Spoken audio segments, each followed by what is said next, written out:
does it have to be that way? We can wave a wand and move beyond the ancient endless cycle that has proved a dismal failure over and over and over. Hello, friends, and welcome to World Citizen Wire, broadcasting from Fayetteville, Arkansas. I'm your host, Abel Tomlinson. The theme song of the show is Optimist Anthem by Fayetteville folk musicians Still on the Hill. Our guest today is an activist with the Arkansas Poor People's Campaign and Air Force veteran Michael Martin. This is the second episode we've done on the Poor People's Campaign, and please find the previous World Citizen Wire episode with Iraq veteran Matthew Ho on YouTube. Today, we'll not only be discussing the Poor People's Campaign, but also an upcoming event we are working on together, which is called a Parade for Peace in Fayetteville. And you may have seen these flyers up around town. This is our flyers we've been putting on bulletin boards and all over town. And I'm going to just go ahead and read off some details about this event.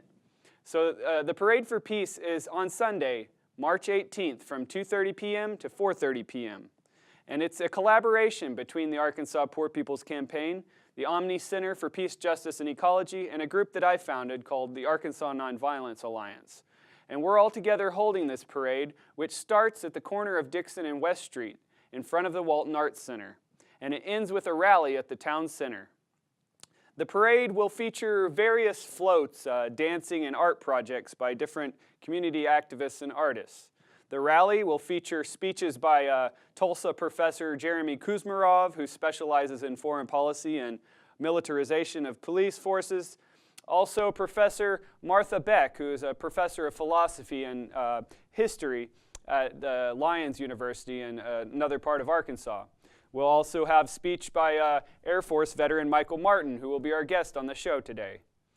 Additionally, we'll have Solomon Birchfield, who is a leader with the Poor People's Campaign and also a member, a leader with the Seven Hills Homeless Shelter. We also have civil rights leader DeAndre Jones, who is the leader of the Fayetteville Civil Rights Commission. We also have Buddhist scholar Geshe Thupten Dorji from the University of Arkansas, as well as Clint Schneckloth of the Good Shepherd Lutheran Church. We will also have music provided by Still on the Hill, Jory Costello, Jacqueline Livesay, and another artist. And the purpose of this parade is that over 128 peace organizations internationally have called for action during the current Olympic truce, which lasts towards the end of March. And this is a moment of relative peace for Koreans because the war games, the military exercises, the threats of invasion on the borders of Korea have ceased for the Olympics. So this is a key moment to call out for peaceful diplomacy. Instead of more threats of catastrophic wars that threaten to kill millions of people and cost untold sums, trillions of dollars, as the Middle East wars have done, and also to call out these threats of nuclear war with fire and fury that we've been hearing. That's very serious. That endangers the lives of everyone. It's not something that should be taken lightly, and every concerned citizen should be standing up and speaking out about this to everyone they can, friends and family. This event also is a call for transforming the immoral war economy, which is a principal point that is being advocated by the Poor People's Campaign nationally. The war economy claims 53 cents of every federal discretionary spending dollar. This leaves little to nothing for the peace economy, such as clean energy, healthcare, education, and eliminating poverty. The purpose is also to call for a halt of the new nuclear arms race that we're seeing, which actually under the previous administration and the current administration have agreed now $1.2 trillion for new nuclear weapons. And interestingly, this is the single largest public expenditure in the United States, and interestingly, it wasn't brought up once in the presidential debates. This Parade for Peace is also a call for the general abolition of nuclear weapons altogether, which is something that Dr. Martin Luther King, Einstein, and many other giants of peace have been calling for, and it's something that we should all call for as well. And lastly, the purpose of the Parade for Peace is to call for a culture of peace, which is something the Omni Center advocates. And And so this is also, we need a culture of peace so our children can go to school without fear. And really, that's kind of the core issue of part of what's wrong with our culture is that, we have a culture of violence and fear, and we need a culture of peace. And this event is also being sponsored by Compassion Fayetteville, Women's Action for a New Direction, or WAND, which is a peace group it's both, there's a chapter here in Arkansas, but it's also a national, international group focused on getting rid of nuclear weapons as well. And also, this is sponsored by the Arkansas Peace and Justice Coalition. But now, let me first, before we interview Michael Martin, I want to play some video from national leaders of the Poor People's Campaign, both one of the principal leaders, Dr. Reverend William Barber, and also another clip of Matthew Ho, who we interviewed previously. I'm grateful that Matthew Ho is with us tonight. Matthew, come on over. So Matthew is a veteran, has also served at the State Department, as I understand, and yet also has asked some serious questions and has spent time with Veterans for Peace. I know it's Veterans Day this week, and there's lots of talk in our country right now about, what it means to honor veterans and to respect our country and respect our flag. But you've really grappled with some of this stuff personally, and I wonder if you'd just share with us a bit of your own journey about what in your own service to the country and what you saw happening from the various places where you were serving that made you realize, like, I got to do something else. It was taking part in the killing over and over again. I went to Iraq twice and Afghanistan once, and on that third time to Afghanistan, that was where I could no longer go along with the killing, where I could no longer go along with the lies, where I could no longer come home and go to another funeral and tell a mother that her son's death was worth it. And the lies over and over again, the rationalizations, or the careerism you saw. When I was in Afghanistan with the State Department, my next thing was going to go to Harvard or to Princeton so that I could then go back into the federal government and be an SES and they're, a senior executive service. That's the type of thinking you have, and we excuse the deaths, we excuse the violence. One of the things that I've come to realize is that what our state religion is a state religion of militarism. Just on the train the other day, there was a midshipman, a Naval Academy midshipman on the train, and this kid, he's probably 19 because he was a sophomore at the Naval Academy, because you can tell by their name tapes. It says, or name tags, it says, Morris 20 or whatever his name was. And a lady came up to him and said, "I'm so sorry, I forgot to thank you for your service." Now this woman could have been like a pediatric oncologist who was saving children every day from cancer, but she was apologizing to him because she had forgotten to partake in the ritual of thanking the military for their service. And what you see and what you do and what you experience is this hero worship, where we are basically these acolytes of this religion. And so we are untouchable. And so anything I do, I am thanked for. When the realities of my service, if you want to call it that, which you can't call it that, because the realities of it, the sum and total of it, is the death, is the killing I took part in both places, whether directly or indirectly. And that has affected me when I came home from my second time in Iraq. The moral crisis I had, the moral injury is a term that's used now, the guilt, which is what I believe drives most of the suicides that we see in the veterans community, is the guilt. And we know this from studies. We know this, the VA has done plenty of studies on this. They knew this as early as 1990, that the best predictor of suicide in Vietnam veterans was combat-related guilt. And this has been affirmed over and over and over again in studies both in the US and internationally as well. But for what happens to me, though, is this, when you lose that, when you lose who you think you are, because you've taken part in something that was so wrong, this killing, it rips the moral foundations out of you. It rips your moral spine away. And so the descent goes quickly to suicidality. And that's something I've been dealing with for 10 years now, and I manage it and I cope with it, but it still comes back. It's a condition I'll have for the rest of my life. But this is the cost of taking part in the killing. And we see this as well, too. It's no coincidence, and it comes from this culture in this country of violence-based solutions, of militarism. It's no coincidence that we've killed 1 million to 1.5 million people in these wars since 2001, and we have the highest murder rate in the world, right? It's no coincidence that we have the highest incarceration rate. Or when you see things like... We have this phenomenon of mass shootings, which Absolutely. doesn't exist in other places. Absolutely. Or not taking care of our people. It's no coincidence that the day Trump announces the largest weapons deal to Saudi Arabia, $300 billion, is the same day that his people in the White House say, we're going to cut Medicaid and food stamps by $700 billion. No coincidence. And so it's these kinds of things. But as a person, on an individual level, the experience you go through is hell.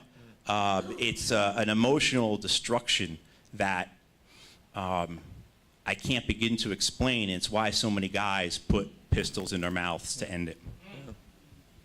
You know, I'm a Baptist preacher, and I've spent my whole life listening to conversion stories. You know, we talk about how folk got born again. You strike me as someone who's had a conversion experience. I mean, you were talking about a kind of civil religion that you don't believe in anymore. And I wonder, you know, as you're turned away from that, we're talking in this Poor People's Campaign about the need for a moral revival. You know, you're talking about this kind of moral center that's missing in our society. What are you turning towards? What kind of draws you and gives you hope as you think about where we're headed? It's what I see sitting here in front of me, all you people. It's the work I've been fortunate to do through various organizations, whether with Veterans for Peace or with Code Pink or Iraq Veterans Against the War. But taking part in something that I didn't know existed anymore, my soul, and the utility of love, and understanding what moves this world and the camps that move the world, and which we have a choice to be in. We can either be in the camp of violence, the camp of money, or we can be in the camp of one another and love. And there's never been a time where it's been more real, the consequences. We're either going to die slowly from climate change, or we're going to die wicked quick from nuclear weapons. Does anyone know what percentage of nuclear weapons we need to detonate in order to have a Holocaust? Yeah, it's like not even 0.3%. Would kill off a couple billion people. And this is what we have. And so the choices we have, this is not academic. This is not just some dude who went to war, came back crazy, you know, and is now like this pot-smoking, love for all kind of guy. No, this is a very real choice. You don't strike me as that at all. This is a very real choice, you know? So we have this, and we have to be cognizant of it. One thing, too, if you notice the poppy I'm wearing, the white poppy, this goes to Armistice Day. We try not to use the term Veterans Day because it was originally Armistice Day. That's right. And the white poppy symbolizes all deaths in war. There's actually a purple one for animals as well. But, and this goes back to what the original intention of Armistice Day was before in the 1950s when they changed to Veterans Day, which was done because of the Red Scare and of the militarism and the nationalism and the McCarthyism that was going on. This was basically no more, never again. And that's what we must do, and we listen to men like Basir, and we see it, we're not following that. Well, yeah. That's certainly a thank you from all of us. But let me also, since you've rediscovered your soul, let me just say, bless your soul. Because indeed, we need to rediscover our souls in the way that you have and give ourselves fully to exactly what you're calling for. So thanks for being with us tonight. Thank you so much. Thank you to all of you.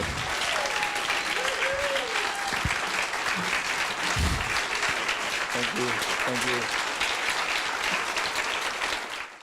Now a word on the war economy from Bishop Barber.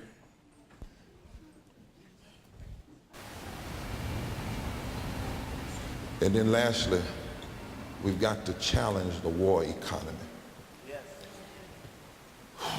We've got to have a movement that understands the connection between systemic racism, systemic poverty, ecological devastation, and the war economy. Now, I want to say something today very carefully because I've been watching the news some, and I'm through. I'm deeply sympathetic for General Kelly and the loss of his son.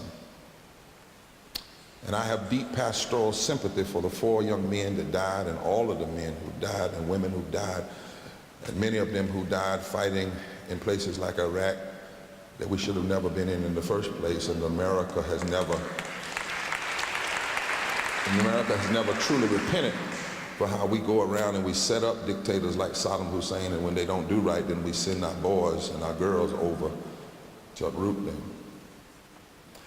Today, though, I heard the general say, he said, if you haven't served or have a family member that served, he said, you don't know how to make calls. He was making an excuse for the president where he called a pregnant woman, said, you don't know how to make calls. Now, that's not true.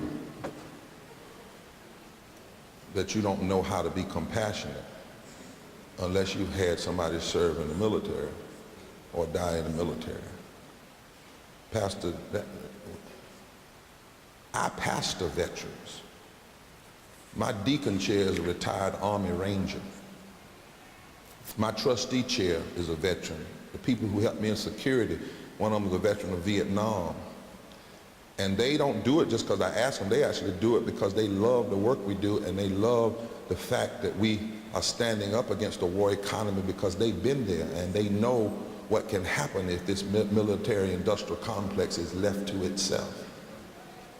People don't know in the Moral Monday movement, when we went to jail to protest extremism, the clergy and the veterans led us in. Veterans who said they didn't go and fight halfway around the world to come back to North Carolina and see voter suppression. They said they didn't go fight halfway around the world to come back to North Carolina and see politicians who get free health care or subsidies for their health care, and then they block other people from getting health care. They said, we didn't fight for that.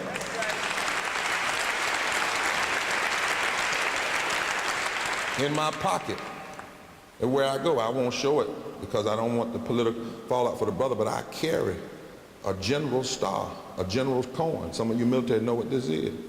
I was given to me by a general, and he wasn't an African American, who gave me the coin and said, he said, thanks to those of you in the movement, because while I'm in the service and I have to possibly go to war, we need what your movement is doing, because somebody has to keep fighting for peace, because anybody that loves war is out of their mind.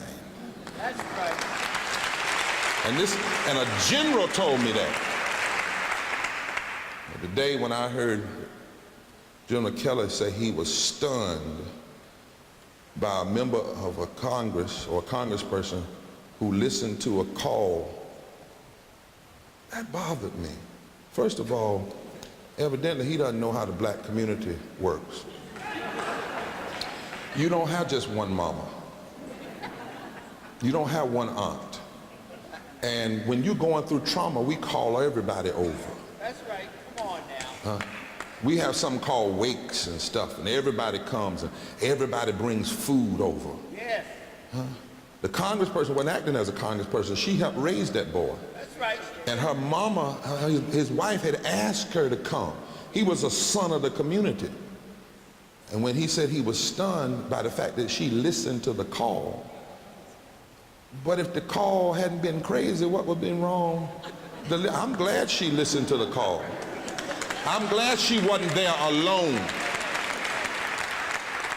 But what bothered me about that, and I'm not hating on anybody but Mr. General, I know you've been general, but you haven't come publicly and said you are stunned by Trump's racism. You're his chief of staff, and you haven't said you are stunned about the way he talked about John McCain. Yes. You didn't say, you've not come forward and say you were stunned by the way he talked about the Muslim brother and his son. You haven't said publicly you were stunned by Trump's goal to end the Affordable Care Act, which will actually hurt veterans. In North Carolina, the refusal to expand Medicaid is blocking 30,000 veterans from getting health care. You haven't said that you are stunned by the way he's attacking immigrants when we have Muslims and Latinos and many other people fighting in the armed services. We gotta watch this stuff. God knows in my heart, I know you're hurting, Brother General. Your son got killed and other, but you can't say certain things like this publicly and dismiss other reality. You, Mr. Kelly, you didn't say you were stunned about the way the president has lied about voter fraud, which is one of the freedoms soldiers fight to protect. And I say this as a son of a Navy man who went into a segregated Navy in 1940s. My father, who was willing to give first-class blood for second-class citizenship, I'm stunned that so many of you would try to make the oppressive and the racist and the mean comments and actions of this president be normalized.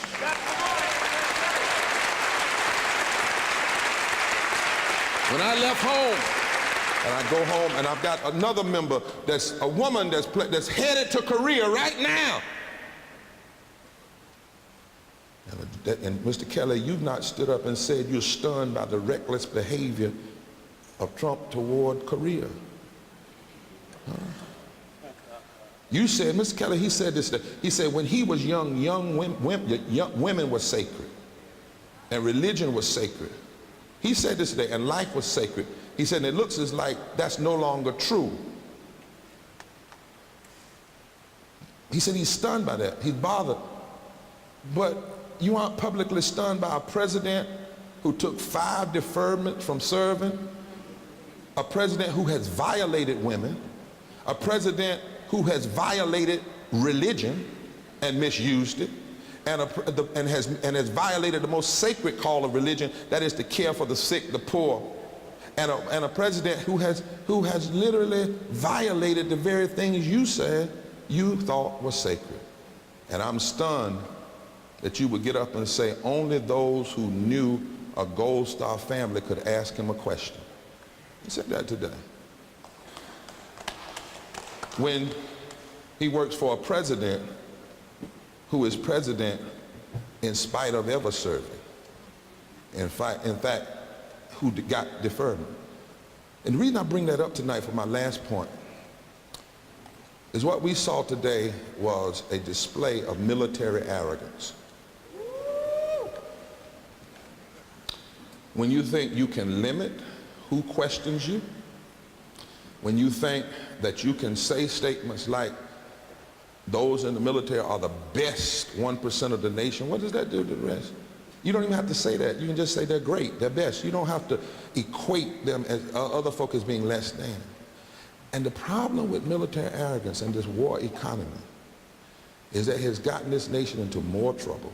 I know it. Right now, because of military arrogance, taxpayers in the United States are spending nearly $4 trillion for wars since 2001. According to Joseph Stiglitz's Nobel Peace Prize economy, that money could have been used to transform our nation. Used to transform our nation. 54 cents, 54% of every discretionary dollar goes to the military. Not health care, not jobs, not education, not infrastructure. That's immoral. That's right. To be having a conversation now that we need to build the nuclear arsenal as though being able to blow the world up 6 or 7 times is not enough. To have a president that's calling for $54 billion more to go to the military than the Congress even asked for. $1 billion of our bloated military budget could pay for 12,000 elementary school teachers, 17,000 infrastructure jobs, 100,000 Head Start slots for children, 30,000 scholarships for university students. Now the question is, what will make us safer? More and more and more and more money for building the mother of all bombs, or money for jobs, education, health care, and infrastructure? That's the question. And that's the question we must put before America.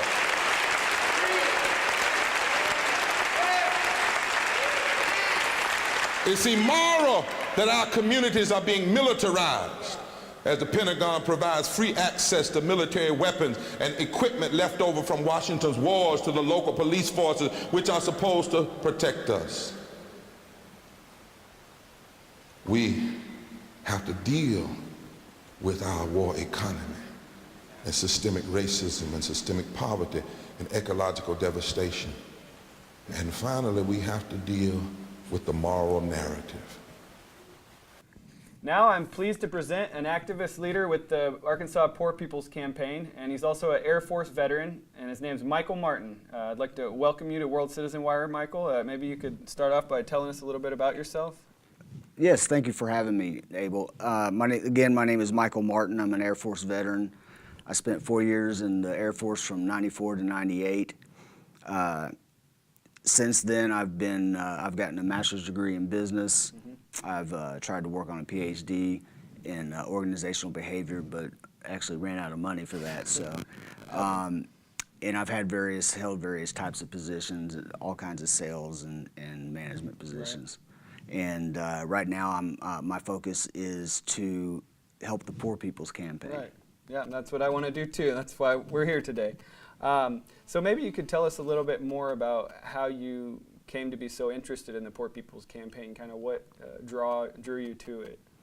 Well, it's not necessarily that I was drawn to it as I was asked to join it. Okay. And there's a friend of mine that used to live next door to me, Solomon. Okay.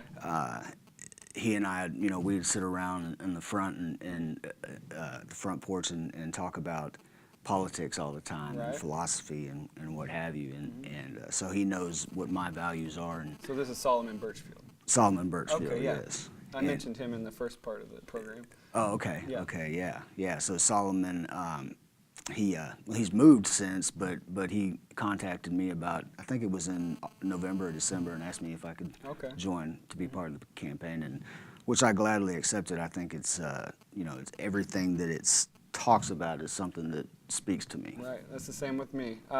And so there was a Poor People's Campaign event of Arkansas in Little Rock recently. Could you tell us a little bit more? I know you were a part of that. That's how I came to find out about you. I read a news article that said you were participating down there. If you could tell us about that event, maybe.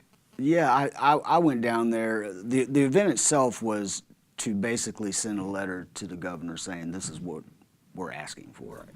Right. I went down there myself. I went down there because I'm actually what they call not a victim, somebody that's been affected by the war economy. Right. So as a veteran, I suffer from some disabilities that have really wreaked havoc on my life. Right. And so as far as the Poor People's Campaign goes, we don't want just clergy or just scholars or academics or political people running this. They really would like most of it being people that are actually have been affected. Right. Yeah. Poor people. Right. So could you tell us a little bit more about I know you mentioned something about the war economy and imperialism. I always thought that imperialism was kind of something that needs to be talked more about. Like, a lot of people don't understand empire, the fact that the United States might be an empire. Right. Well, the United States, Eisenhower warned about the military-industrial complex as he was leaving his office. farewell address. Right. And lo and behold, today we have 800 military bases on 70 different countries, in 70 different countries. Right. Now, for perspective, France, Britain, and Russia have 30 bases on foreign soil. So, that to me, that is a empire. Yeah. That's not defense. Right. And to me, I think there's a document I wish everyone would read is Smedley Butler. He's a Marine Corps general, one of the most highly decorated Marine Corps generals in history, and he wrote a book called War is a Racket, which is free online. You can read it. And he said, he essentially, to me, defined imperialism, American imperialism, in a way that, if I speak about empire or an academic does, somebody could brush it off. But here you have a Marine Corps general, highly decorated, speaking about empire. He said he went and raped all these Latin American countries and for Wall Street and big business and oil companies, And he said, you know, I operated my racket on 3 continents. I could have gave Al Capone some hints. He only operated his racket in 3 districts, you know. And so I think, you know, I have people, I try to tell them it's an empire, and they don't believe me. So how would you communicate to someone that there is an empire there? Well, I mean, as Besides far as the bases. what the Poor People's Campaign would tell you, what we would tell you is that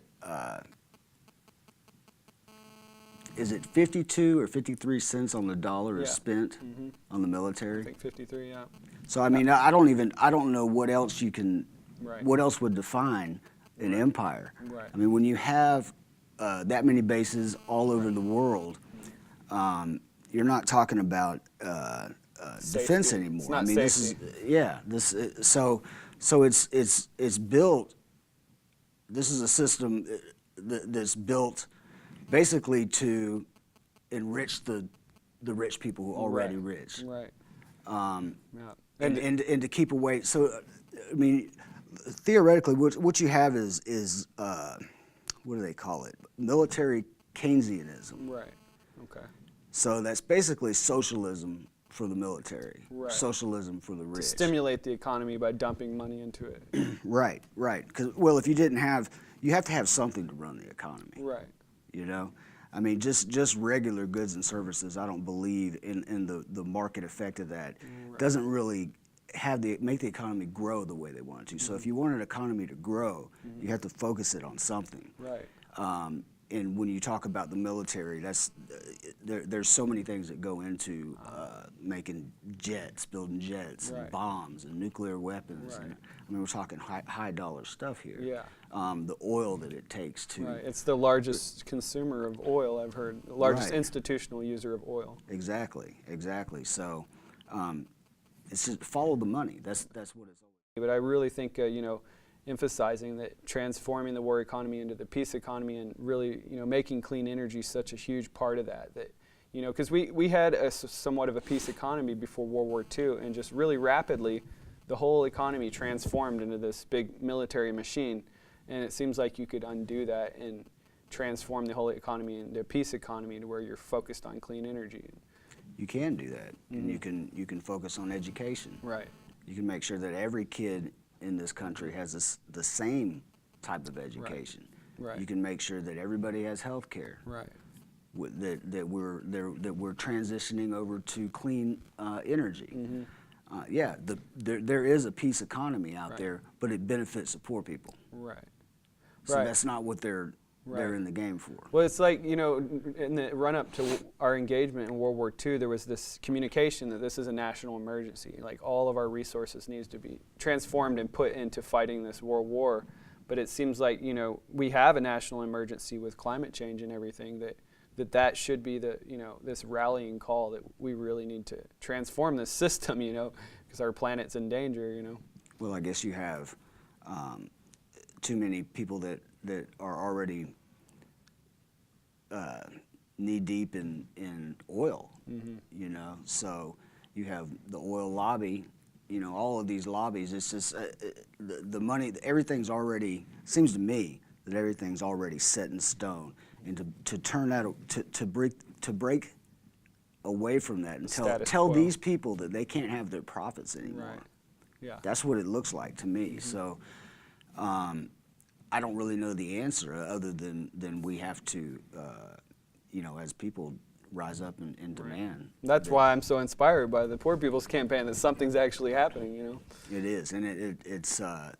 I hadn't heard about it, and when I did, I mean, it's like I said, it's something that that I've been wanting to do for a long time. Of wanting to start my own, but I Yeah. don't have the resources, you know. So It's hard to coordinate, especially a Yeah. national campaign like this. You know? Exactly, and it's very well organized, and it's coming. Yeah. People will know about the Poor People's Right. Campaign So soon. Right, and I've heard something about, you know, there's going to be civil disobedience at capitals all over the nation. Have you heard any more details about that? Because I haven't really understood what that is going to mean or look like. Or And we're not totally sure yet ourselves. You know, us foot soldiers. I do know that yes, there's going to be protests, and the goal is to get a certain number out there to each capital for, I think it's 6 weeks during the month of May. Right. So hopefully this will bring national recognition. Right. And it's going to take possibly some arrest for that to happen. So there will be civil disobedience. Right. I know you mentioned something to me in the message you sent me about poverty and inequality too. I wonder if we could talk a little more about that. What your thoughts are on that? On poverty, only thing I can speak for right now is Arkansas. Right. 1 in 5 people are affected by poverty in this state. 2 in 4 children. Most of my family. Right, and mine as well. Yeah. 2 in 4 children live in poverty. 1 in 10 elderly. Right. 2 in 4. 2 of 4. Disabled. Right. Live in poverty. Well, I thought an interesting statistic relating to poverty and inequality too is that there was a report a few months back, I think, that said that the richest 3 billionaires in America, I guess that's Bill Gates, Jeff Bezos of Amazon, and maybe Warren Buffett, I can't remember the third, but those 3 billionaires now own more wealth than the bottom half of Americans, which is 160 million people. So it's amazing to me that these guys are. How is that possible? And some of them are making billions and billions really rapidly, and now we have even bigger tax cuts to the rich. Like we've already had massive tax cuts to the rich in the past, and now we've got even bigger ones. That a lot of people don't understand that Trump's tax cut was 80% to the top 1%. I mean, millionaires and billionaires. Right. I can't fathom how somebody can have so much money and other people live in poverty. How could you feel good about yourself, right? Yeah, I mean, what are you doing with this money? That's why in America, we have this tendency to say that rich people have earned their money. At what point do you stop earning your money? Right. Or Donald Trump, it was kind of symbolic when someone asked him, he said, I'm a self-made man. My dad gave me a small loan of $1 million. Like, how is that a small loan? That's an insult to everyone, it's kind of half the population. Small loan plus all the contacts in New York. Right. It's so this guy was born all on the third connections, base. Right. Yeah, he's born on third base and thinks he hit a triple. Right. And he really does. These people, his kids, I think they're the same way. They live in a completely different world. A bubble, right. So everything's relative. In their world, compared to their counterparts, maybe they have succeeded.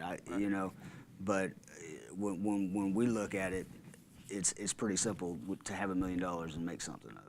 And you look at Trump's policies, he's slashing all the programs for the poor. That shows he has little compassion for the poor. I mean, and I feel like, that they've just been sheltered or something from poverty.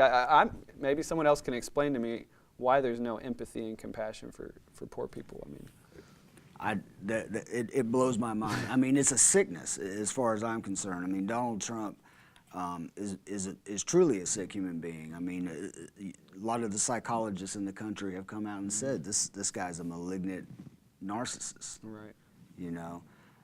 He does not care about poor people. It doesn't seem like it. He doesn't care about underprivileged. He doesn't care about vulnerable people. Minorities, immigrants, anything. Yeah, so I mean, but if I can say something good about Donald Trump, is he's gotten us motivated. Yeah. I think he's woken the country up. Right, and I that's interesting because I was personally very apolitical and not at all interested in politics until the run-up to the Iraq War. I could tell the Bush administration was lying to the public about the war. I really could. I was just a 20-something-year-old college kid, and I could tell they were lying. And now we know, they were lying.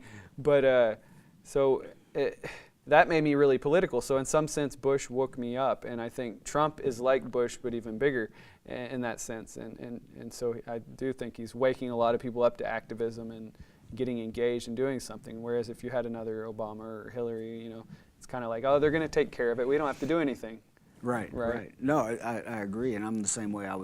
It was Bush that got me interested in politics. It was the first tax cut. Okay. And same like Trump's for the rich. Right. I was just like, what do we need this for? But then when the war started and it came out that there was weapons of not weapons of mass Right. destruction, and then Bush gets on TV and jokes about it. Right. Or Where's the has some weapons of kind mass destruction? Yeah, Yeah. like it's man, you just killed a bunch of people Yeah. because of this lie. But yeah, there's I totally agree with you. That was a starting point for me, and you're right in that an Obama or a Hillary Clinton can lure you into this sense. They're going to take care of it. Yeah, but at the same time, what they do is still take a little bit away. You know, I mean, they're maybe not take a little bit away, but they're. I see a lot of the political establishment Democrats Right. as different than most Democrats probably do. There's a divide, yeah. Yeah, I'm more on the Bernie camp. Right, I am too, yeah. Why are we letting people in office that are taking millions of dollars from other people? Wall Street, yeah. From Wall Street, yeah. Well, and you see Hillary and Obama. I'm an independent-minded person. I'm more progressive, you know. I supported Bernie, but I mean, there really is a lot of warmongering from establishment Democrats too, and I felt Bernie was at least a step in the right direction. He opposed the Iraq War. You know, he was against regime change wars. He did. I'm not sure that there's anything that he did wrong in my opinion. Right. You know, I mean, he disagreed. I think he did support still some drone strikes, which I'm against that because these are drone assassinations, you know, and yeah. But I still felt like he was a big step in the right direction, whereas.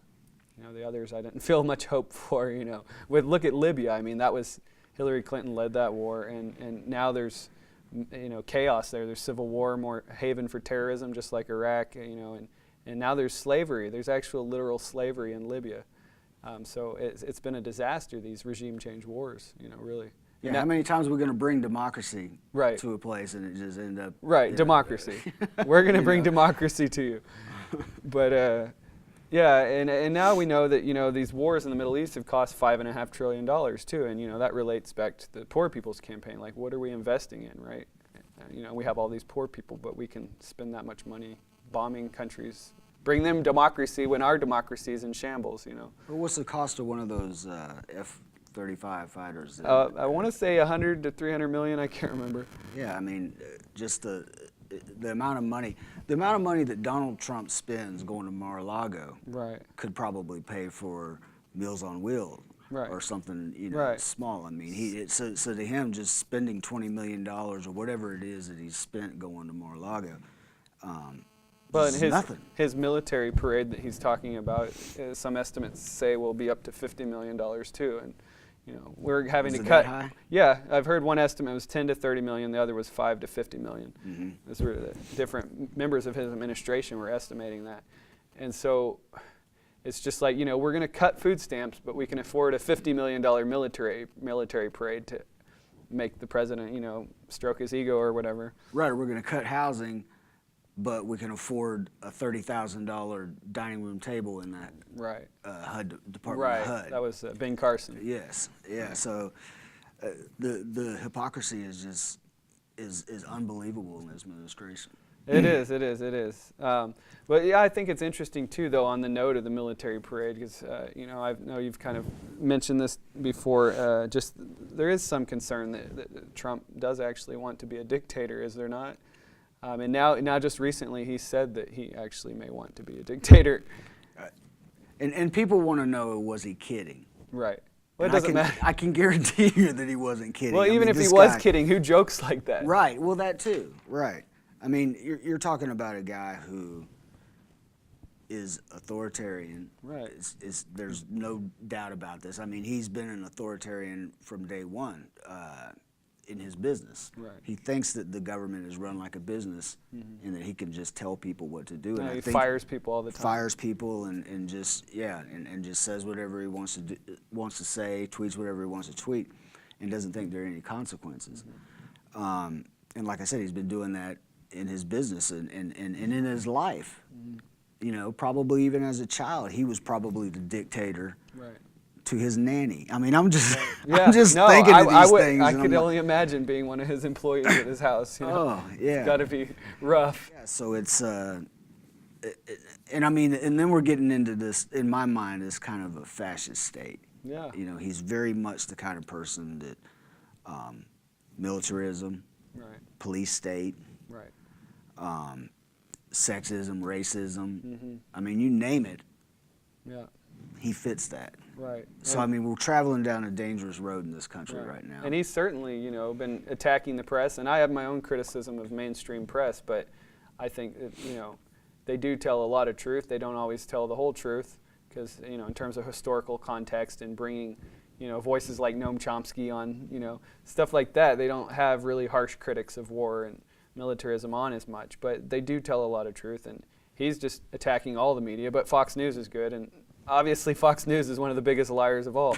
I mean, it's ridiculous, and so I'm really concerned that his attacks on the media, and that's the only thing really holding someone back from being a dictator, is having some kind of constitutional principles.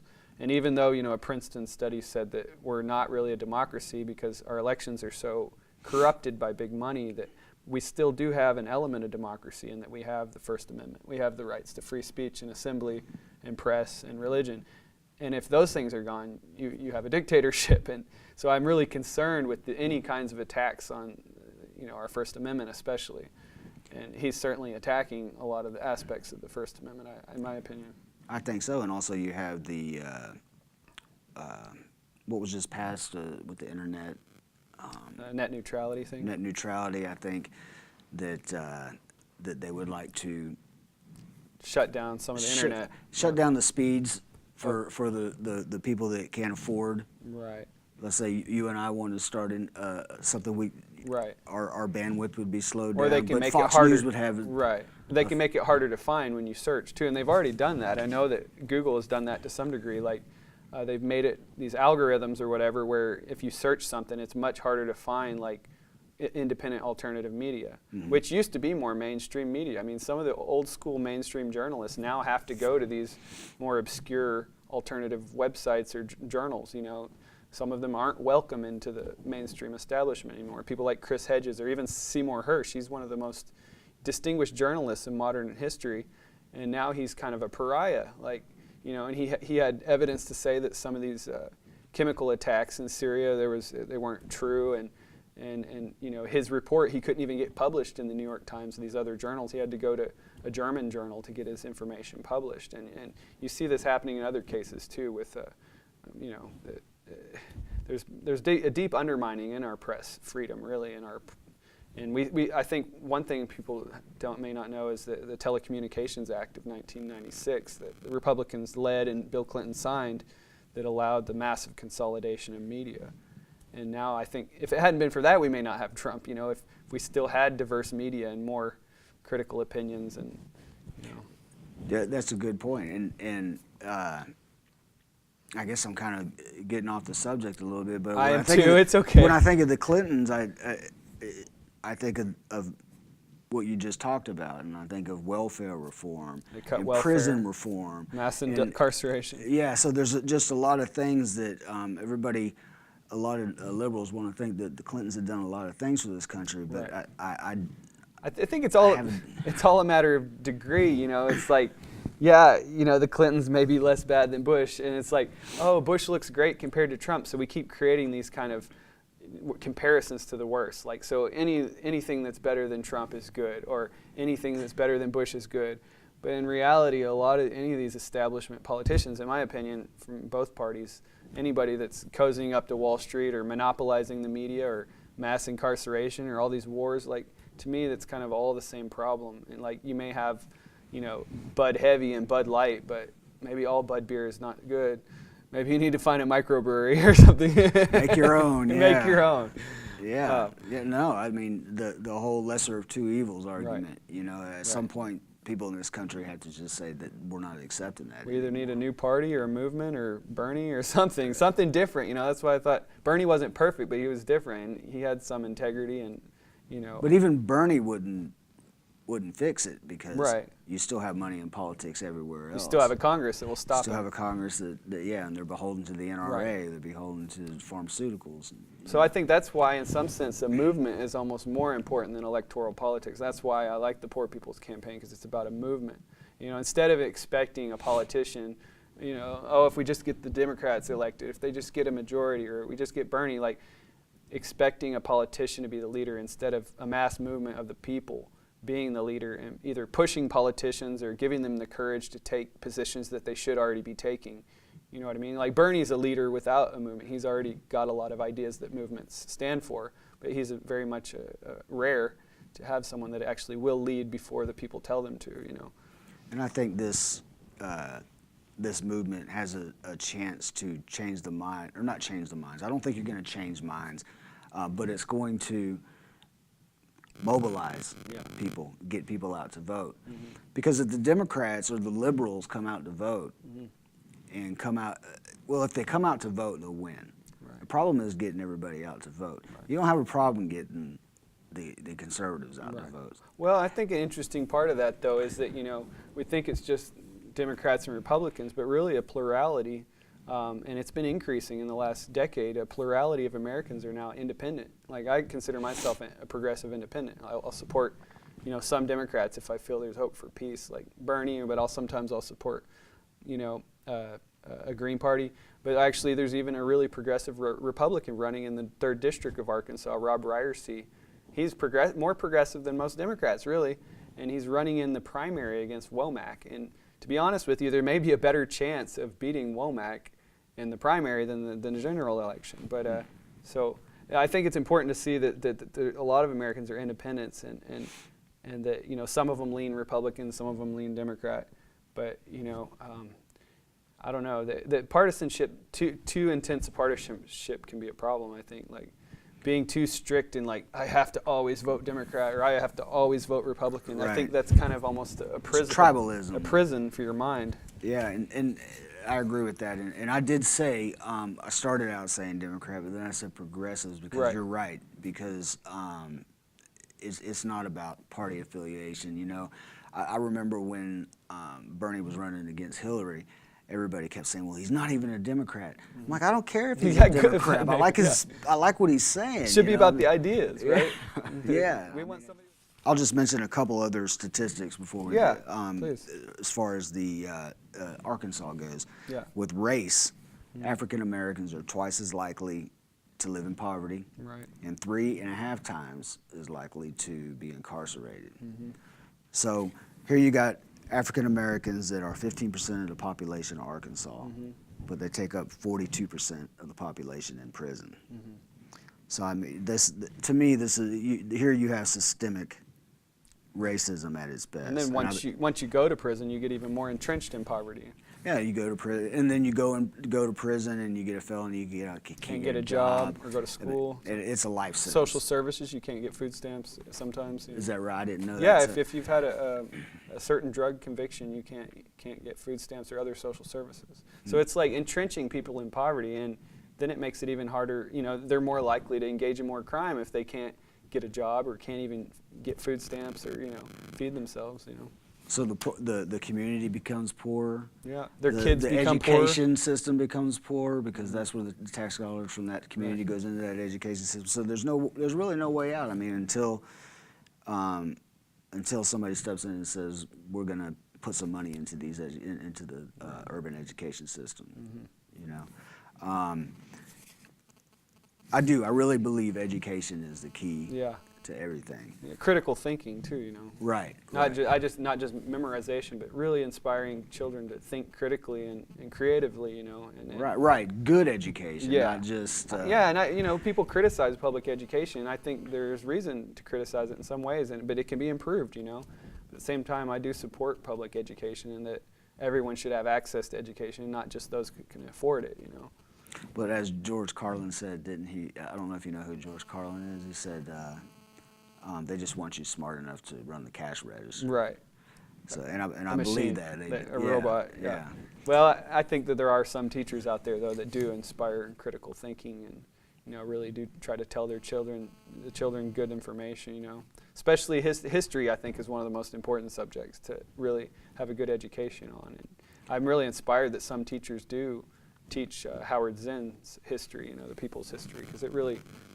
A lot of history. A lot of history we hear about is just, you know, glorifying war and everything instead of really digging in and what caused the war, you know, and how could this war have been prevented maybe, or, you know, look at all these different kind of inspiring activist leaders in these different movements, you know, or really telling the full story of Martin Luther King. Mm-hmm. He was more than just a civil rights leader, you know. Oh, a lot more. Yeah. Yeah, I was reading earlier that he started this campaign, and it was to get everybody together. So the civil rights movement was mostly about African Americans. Right. Now he's starting a campaign that, could you imagine what it might have been? Yeah, because he was starting to integrate critique of militarism in war, and he was calling against nuclear weapons. I mean, yeah. So it makes you, that kind of makes you think, you know. I mean, and Robert Kennedy was a part of this. I think he was an integral part of it, and he also got assassinated a little bit later. So these kinds of things just make me think a little bit. You know? Well, they say you can kill a revolutionary, but you can't kill a revolution. That's true, but this revolution hasn't been killed, but it was, I guess, put on pause for a little bit. Yeah. That's why I'm so happy to see it, you know, and again, the Poor People's Campaign is a resurrection of Martin Luther King's Poor People's Campaign, and that's why I'm so inspired about it, is that, you know, it has this deep moral basis, and I don't know if you could mention anything else about how they're talking about, you know, repairing the moral breach, you know, to bring back this moral compass into the United States. Well, I would say to follow what Jesus taught, which is helping the poor, looking after the homeless. It's Matthew 35:40, which it says, I was hungry and you fed me. I was thirsty and you gave me something to drink. I was a stranger and you let me in. I need clothes and you clothed me. I was sick and you comforted me. And I was in prison and you came to see me. Right. I think it speaks to, I think that's loving your neighbor. Yeah, that's the moral, that's the, you know, it's not about money, it's not about aggression and greed. Right. Well, I don't know if some people are just thinking their neighbor is the person that just lives next door, but to me, we're on a planet, and everyone should be your neighbor. And when someone threatens to bomb, and nuclear bomb, you know, North Korea and kill millions of people, South Koreans and Japanese will die too. To me, that's not loving your neighbor. Like, that's killing your neighbor. No, and when we, with the Iraq War and the Afghanistan War, we always hear about the number of our soldiers killed, but we never hear about the civilians over there that are killed. We just, in this country, we seem to be bubbled. We only care about Americans. Yeah, it's almost like Iraqi lives are just not nearly as valuable. I read this book called War is a Lie by David Swanson, and I didn't realize it before, but really it was World War II and forward. Most of the wars before that, it was mostly soldiers that died, but really since World War II and virtually all the wars that came after, Vietnam, Korea, Iraq, you know, these other wars, more civilians die than soldiers. So it was like a turning point. And I guess it's because of planes and bombs. You know, they can drop bombs on whole cities full of civilians. But to me, that's just sickening. That, you know, it's one thing to get in a war and soldiers to kill each other, which is terrible enough. But to drop a bomb on a city full of children, and, you know, we talk about we're upset because children have been shooting each other at schools, and that's terrible. But, you know, the United States, when it dropped nuclear bombs on Hiroshima, it bombed schools. And I've read reports of children that survived these bombings, and it's just sickening that, you know, that people could do that. And, you know, we can say Hitler is horrible and evil, but, you know, if you're dropping a bomb on a city full of civilians, it makes you just as bad to me. I mean, that may be harsh to say, but that's how I feel. It's unbelievable. I mean, the amount of devastation that we cause to other countries, we never really hear about it. For example, Korea. In Korea, we have this idea that Kim Jong-un is this evil person. Right. I don't know, he may be. All I know is what our media tells us. Right. But I do know that during the Korean War, we killed over 1 million people there. 20% of their population, yeah. Right. And just bombed them. Leveled all the infrastructure. Everything. Yeah. Napalm, we burned people's flesh, you know. And the same with Vietnam, we dropped napalm on people. Then we put military personnel on the, what is the 48th parallel? The border, yeah. Whatever the border is. So we've had people sitting there Bases. for how many years now? Since the 50s? 50 years, 60. And we're telling them that they don't have a right to defend themselves anymore. That's just it. Yeah, and we should, we can talk a little longer on that. I think it's important because millions of people's lives are being threatened there, and potentially the whole world if it blew up into a nuclear war. But, that's what's not told in the media is that not only the reality of the Korean War, that just all this mass civilian slaughter, but and not just the bases on the borders, but the fact that the United States they're called military exercises, military maneuvers, military drills. But ultimately, the straight English of what it is they're threats of invasion. They're intimidation. Mock invasions. They're like, we may drop bombs on you and destroy your country again. And they're doing these every year, these mock invasions. So these people are living under this intense fear, because we've already destroyed them once, and they're constantly having to think, when are we going to be destroyed tomorrow? So all these people are full of fear, and it's quite rational and understandable why they might want a nuclear weapon. I mean, nobody should have nuclear weapons, but it's understandable for them to want one because they're constantly being threatened with war. And the only thing we see in our media is somebody getting up saying death to America, but they haven't heard the whole story. Why are they mad at us? Yeah. There's usually an effect or cause and effect. Right. People in the Middle East don't hate America just because of our freedoms. They hate us because of the ridiculous. bombs and the occupations. We've occupied their lands since they found oil there, I guess. Right.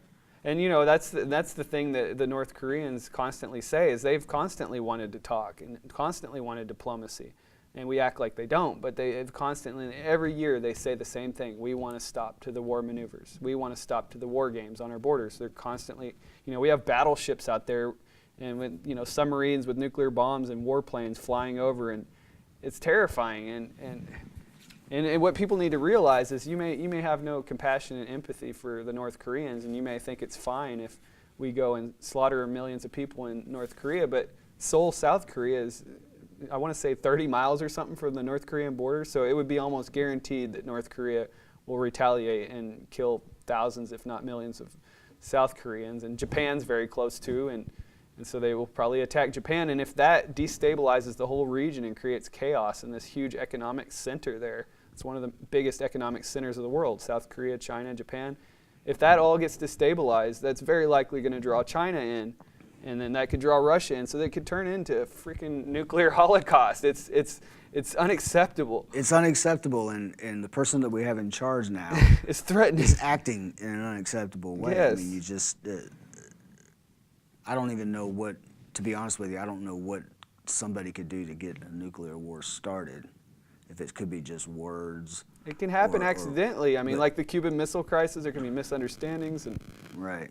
Or it could just be the president just decides to push the button one day. I just can't imagine something like that happening, but I guess yeah, it's good not to imagine it. But I would also say it's good to speak up and raise consciousness to make sure that it doesn't happen, because...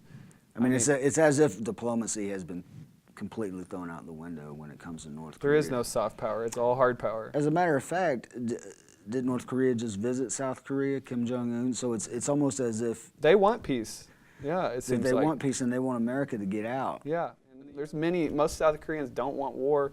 I mean, when they opened the Olympics, they came under the unified flag or whatever. So there's indications that both North and South Korea want peace way more than Trump or the U.S. I mean, right, and I believe that because for some reason, and I'm not entirely sure, but I'm sure there's the financial reason for there not to be stability over there, which is the case everywhere.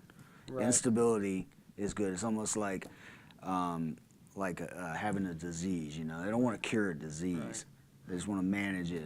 Yeah, it's certainly the case in the Middle East. I mean, what we've seen with what's happened in Iraq and elsewhere, it's like we attack, and that's easy enough to destroy a country and kill a bunch of people, but with the chaos that comes after, and it just manufactures terrorism. I mean, you drop a bomb on someone's house and kill some of their family members, how many other family members are going to be filled with hatred and want vengeance, So it creates more terrorism than it eliminates by far, I think. And we're just, I don't know. And so the point is that you'd think that these smart leaders in the military and the politicians would understand that. And it's like, are they doing this intentionally? Do they want this chaos and instability? I think Because it's they clear. replicated in Libya, they replicated, to some degree in Syria, and they may want to do it in Iran. And No, that's a good question, and I think you hit the nail on the head. I think they want, in my opinion, there's value in having chaos in these. For what I don't maybe it understand. makes it easier to extract all the oil, and if they had a stable democracy and everything, then that stable democracy could say, no, we want to keep most of the oil wealth for our people and give them health care and education or whatever. And that's happened in Venezuela. Right. I mean, it happens everywhere, and I guess it's imperialism again. It's a tactic that they use, and I'm not privy to the details of that, but that seems to be what the case is. I mean, like you said, that it seems a lot easier that things could be done another way, but they keep being done the same way. Well, I'd like to reach back to another point, is that we say that we're fighting for freedom and democracy, and bringing democracy and freedom to people when ours is questionable sometimes.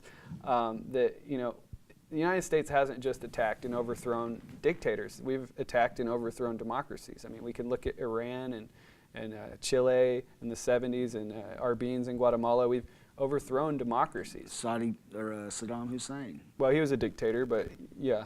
But yeah. I was saying that we overthrow democracies, right. too. So that kind of destroys the argument that we're involved in these coups and invasions for the good of the people over there. And as bad as things were under Saddam for people, it was 1,000 times worse after the war. And now we have this massive refugee problem that most people aren't really comprehending. There's an excellent documentary by this Chinese artist Ai Weiwei called Human Flow. I was just watching. The refugee crisis is unbelievable. And then you have Europe and the United States to some degree starting to shut their borders off. They're building walls in parts of Europe too now, because there's millions of refugees coming out of these war zones, Syria and Iraq and Afghanistan, and millions of people are coming because they don't want to be bombed, and now we're shutting the doors. So we're going to bomb you and destroy your country, and then we're going to shut the door and say, oh, you have to stay here and be bombed. It's. I guess if you destroy a society, the infrastructure and demoralize it, it may never come back. So maybe that's the point. And then shut the doors off, so let them just fight it out, and at some point maybe something will, where we can come in and take over the land. I don't know. Right. I don't know, but it seems to be a strategy. There's, with the war in Iraq, you have Sunni and Shia. Right. And the Kurds. So you're telling me these guys didn't know that if you go over there and try to put democracy in a place like Iraq, you're just going to have fighting you're going to have a civil war. Right. I don't know. To me, it's like these guys knew. They had to have known what was going to happen. Then they do it in Libya. Right. And they do it, and I believe they've had a huge hand in Syria. Right. There's an effort to destabilize. Mm-hmm. At what point do you take over as as your imperial? I don't know what the imperial goal is, overall goal is. I think it's just total global domination of the resources and the people, by the richest few that have all this military and Wall Street financial power. It's just like ultimate greed. And I understand that, but I don't. Why the fight? Where does the fighing end? I think it ends once they're in their minds. It's once they have total, complete global control with no opposition, because a lot of these places they're overthrowing are people that put up opposition in different ways. Like, for instance, Russia or North Korea are defiant in some sense, and they don't like that. Ultimately, they would like to overthrow them.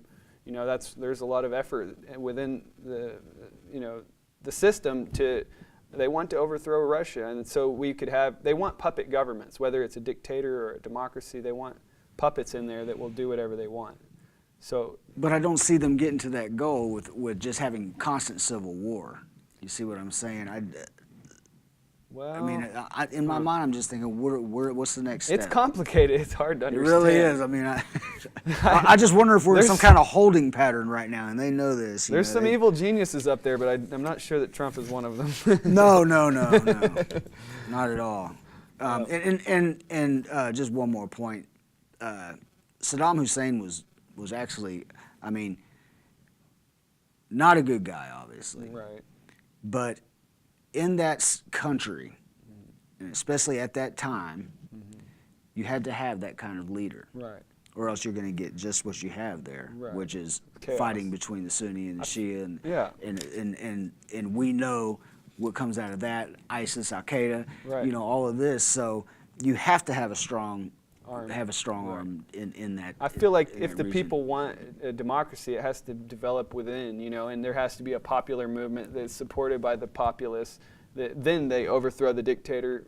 However, I prefer nonviolence, but some people may have conditions where they have to violently overthrow the dictator. But you know, it has to be a popular movement that's supported by the people. You can't force democracy on someone and destroy their country and expect them to have some functional democracy. And of course, the U.S. they want puppet democracy. They want, you know, the facade of democracy, but it's a quasi-democracy that will allow the U.S. to do whatever it wants. You know, what's interesting in Iraq though is when we invaded that you know.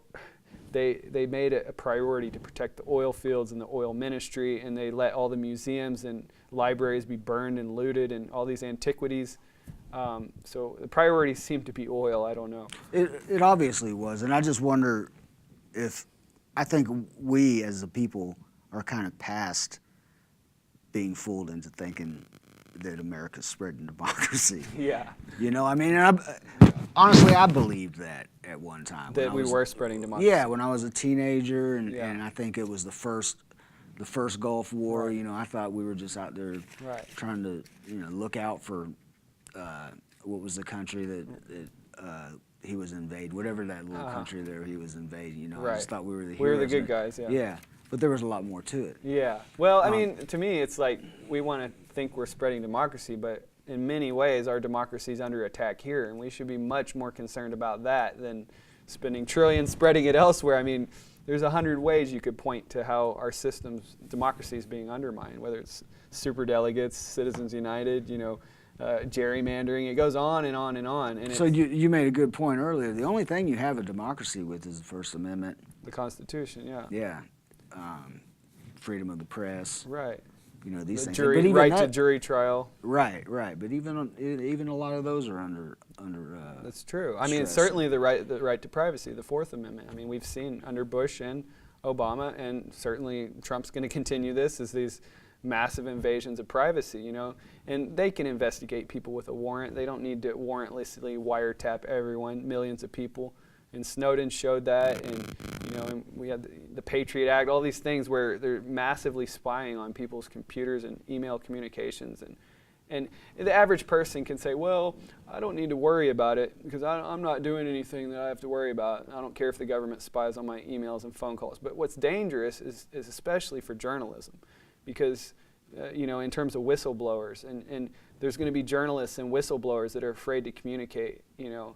And now there's this massive imprisonment of whistleblowers. We've seen more whistleblowers imprisoned recently than in previous history. I mean, And I've noticed a lot of blurred lines in quoting sources. Mm-hmm. You know, it's almost like you don't have to quote a source anymore. When somebody talks about Donald Trump has done something in the office, it's an anonymous source normally Right. because they don't want their name to get out. For, Right. you know. we've certainly seen that with the Russia thing. It was Right, a lot of right. anonymous sources, and So I'm kind of getting worried that the information that we're getting, we don't always know what kind of information If it's whether true. it's true or not. Right.